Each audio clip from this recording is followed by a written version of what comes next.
D'Émilie Châtel, on savait seulement qu'elle était la fille de Philippe Châtel. Elle n'a jamais participé à une émission de télé ou de radio en compagnie de son papa. Elle n'a jamais non plus clamé, enfant, qu'elle était celle qui avait inspiré cette histoire merveilleuse de hérisson qui pique et de lapin bleu.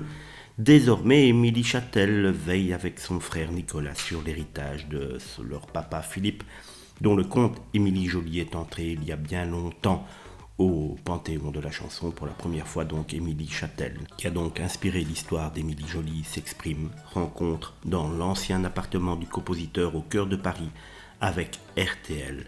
C'est à la question pourquoi un si long silence, Émilie répond sans détour que c'est parce qu'Émilie Joly, c'est quelque chose entre papa et moi, c'est une histoire intime et puis lui, Philippe Châtel donc, ne m'a jamais demandé quoi que ce soit.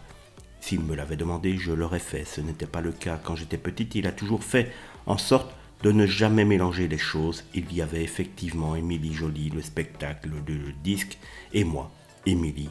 Je ne suis pas Émilie Joly. Ce conte était pour moi, mais il n'y a jamais eu de mélange, explique-t-elle.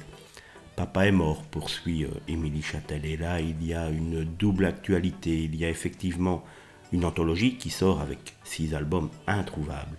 Et il y a des choses magnifiques à découvrir pour ceux qui ne connaissent pas son œuvre. Et puis, pour ceux qui connaissent, je pense que cela va leur faire plaisir et c'est important. Mais la raison principale, c'est que je veux faire ça pour papa, confie Émilie Châtel. Et puis, il y a le spectacle qui reprend. Donc pour moi, c'est le moment de prendre la parole. Je pense qu'il va être très heureux que ces disques ressortent. Le 14 octobre sortira chez Universal une anthologie, donc un coffret de 6 albums ainsi qu'un best-of en CD et en vinyle, ce qui explique sans doute la sortie subite d'Émilie Châtel de l'ombre.